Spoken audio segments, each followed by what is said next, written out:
Hello students, how are you. उम्मीद करती हूँ कि आप सब खैरियत से होंगे।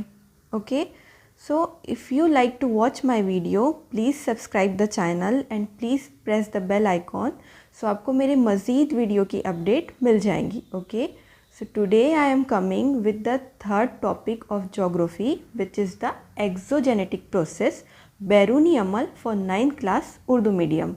सो let's move on to the topic.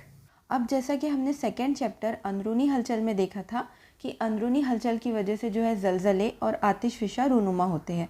अब इस चैप्टर में हम देखेंगे बैरूनी अमल के बारे में कि सतह ज़मीन पर जो अमल होते हैं, जो बाहर की तरफ जो अमल होते हैं उन्हें बैरूनी अमल कहा जाता है, और जो अमल ज़मीन के अंदर होते हैं उसे अंदरूनी अमल कहा जाता है। ठीक है, अब अंदरूनी हरकत की वजह से ज़मीन की मुख्तलिफ़ शक्लें वजूद में आती हैं। अब जो है ज़मीन की अंदरूनी हलचल की वजह से, ज़लज़ले की वजह से जो है बहुत सारी सतह मुर्तफ़ाएँ वजूद में आती है, पहाड़ वजूद में आते हैं, शगाफ वादी वजूद में आती हैं। ठीक है, अब जो है सतह ज़मीन पर कई अवामिल की वजह से ज़मीन की शक्लों का बनना और बिगड़ना मुतासिर होता है। अब जैसे कि पहाड़ है, ये सतह मुर्तफ़ाएँ हैं, तो जो बैरूनी अवामिल है उसकी वजह से उनकी शक्लें तब्दील हो जाती हैं या उनका बनना और बिगड़ना मुतासिर होता है। ठीक है, सतह ज़मीन पर सरगर्म रहने वाली मुख्तलिफ़ ताकतों की वजह से बैरूनी अवामिल वाक़ पज़ीर होते हैं, जिसमें खुसूसी तौर पर शमसी तवानाई, कशिश शक्ल और सतह ज़मीन पर बहने वाली अशिया होती हैं। अब इसमें बैरूनी अवामिल का जिक्र किया गया है, जिसमें खुसूसी तौर पे शमसी तवानाई। अब शमसी तवानाई शम्स मीन्स सूरज की तपिश की वजह से जो है पहाड़ों की जो ऊपरी लेयर होती है, जो परत होती है, वो टूट जाती है। जैसे कि शक्ल में दिखाया गया है कि एक पहाड़ है जिस पे सूरज की किरणें उमूदन पड़ रही हैं, जिसकी वजह से जो है पहाड़ की लेयर परतें एक के बाद एक टूटती बिखरती जा रही हैं। ठीक है, अब सेकेंड इम्पॉर्टेंट अवामिल है कशिश शक्ल। अब जैसा कि हमने साइंस में पढ़ाई है कशिश शक्ल के बारे में, ग्रेविटेशनल फोर्स के बारे में, कि ग्रेविटी की वजह से जो है चीज़ें ज़मीन की तरफ खींची जाती हैं। अब कशिश शक्ल की वजह से जो है चट्टाने, पहाड़ ज़मीन की तरफ खींचे जाते हैं और इनकी टूट फूट होती है। जैसा कि आप तस्वीर में देख रहे होंगे कि पहाड़ जो है वो टूटकर नीचे की जानिब गिरते जा रहे हैं। सो ये कशिश शक्ल की वजह से होता है। अब जो तीसरा अवामिल है वो है बहने वाली अशिया मीन्स वाटर, पानी।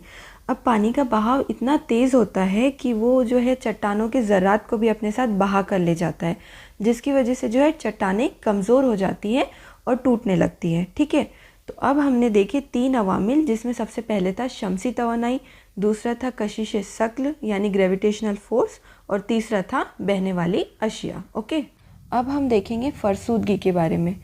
जैसे चट्टानों का टूटना और कमज़ोर होना ये कुदरती अमल है, इसे फरसूदगी कहा जाता है। अब फरसूदगी की 3 किस्में होती हैं, तबई फरसूदगी, कीमियाई फरसूदगी और हयाती फरसूदगी।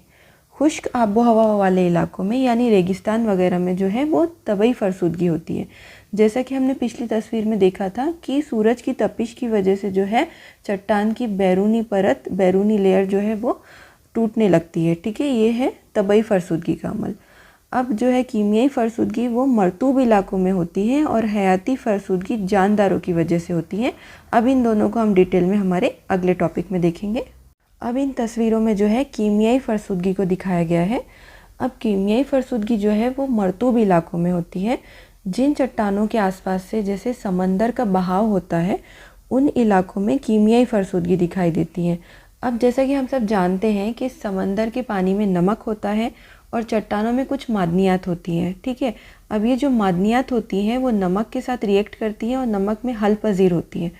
नमक में हल पजीर होकर ये मादनियात पानी के साथ बह जाती हैं, जिसकी वजह से जो है चट्टानों में जाले या गड्ढे पैदा हो जाते हैं। जैसा कि हम तस्वीर में देख रहे हैं कि चट्टानों में मुख्तलिफ़ किस्म के गड्ढे और जाले पैदा हो गए हैं। ये होता है मादनियात के बह जाने की वजह से। ठीक है, अब जो तीसरा है वो है हयाती फरसूदगी। अब हम अक्सर देखते हैं कि जानदारों की वजह से मसलन कीड़े मकोड़े जो है ज़मीन में होल गड्ढे पैदा कर देते हैं, जिसकी वजह से क्या होता है कि ज़मीन अंदर की तरफ धंसने लगती है। तो इसे हम कहते हैं हयाती फरसूदगी। अब यहाँ पर एक तजुर्बा दिया गया है कि आप एक प्याज लीजिए और उसे दरमियान से काटिए और अब उसके कटे हुए हिस्से का मुशाहिदा कीजिए, तो आप देखेंगे कि प्याज की जो परत है वो आसानी से अलग हो जाएगी। अब इस तजुर्बे के ज़रिए चट्टानों की झीज के बारे में समझाने की कोशिश की गई है। अब चट्टानों की झीज जो है ये एक कुदरती अमल होता है। जैसे कि हमने पहले भी देखा है कि चट्टानों का जो ऊपरी सरहद होती है वो बहुत ज़्यादा गर्म हो जाती है और इसकी बनिस्बत जो अंदरूनी हिस्सा होता है वो सर्द रहता है। सो जो ऊपरी लेयर होती है उसके छिलके निकल जाते हैं, वो टूट फूट हो जाती है, जिसे चट्टानों की झीज कहा जाता है, जिसे नीचे की शक्ल में दिखाया गया है। अब हम देखेंगे कि तबई फरसुदगी की वजूहात क्या है। तबई फरसुदगी किन वजूहात की वजह से होती है। तो इसमें है दर्जे हरारत, इंजमाद, कलमाओं में इजाफ़ा, दबाव का इखराज और पानी। तो सबसे पहले हम देखेंगे दर्जे हरारत। अब जैसे कि हमने पहले भी देखा था कि चट्टानों पर जब सूरज की तपिश पड़ती है तो उसमें जो मादनियात होती हैं वो पिघलने लगती है। अब दर्जे हरारत की कम ज़्यादा होने की वजह से जो है मादनियात कभी बहुत ज़्यादा पिघलती हैं और कभी कम पिघलती है। अब मादनियात के पिघलने की वजह से जो है चट्टानों पर तनाव पैदा हो जाता है और इसी तनाव की वजह से जो है चट्टानें जो है फूट जाती है, उनमें शगाफ पैदा हो जाती है। कुछ इलाकों में ज़्यादा दर्जे हरारत होता है तो वहाँ पे जो है फरसुदगी का अमल तेज़ी से होता है, जैसे कि रेगिस्तान वगैरह के इलाके में। ओके, अब जो है दूसरा टॉपिक है इंजमाद। अब पानी के जमा होने की वजह से जो है इसकी जसामत बढ़ जाती है। अब जैसा कि हमने पहले भी देखा है कि पानी के बहाव की वजह से जो है चट्टानें टूटने लगती हैं। अब कुछ इलाके ऐसे होते हैं जो बहुत ज़्यादा सर्द होते हैं, जहाँ पर दर्जे हरारत सेल्सियस से भी नीचे चला जाता है, तो वहाँ जो है पानी बर्फ़ में तब्दील हो जाता है और बर्फ़ की जसामत बहुत ज़्यादा होती है, जिसकी वजह से जो है चट्टानें रेज़ा रेज़ा होने लगती हैं, टूटने लगती हैं।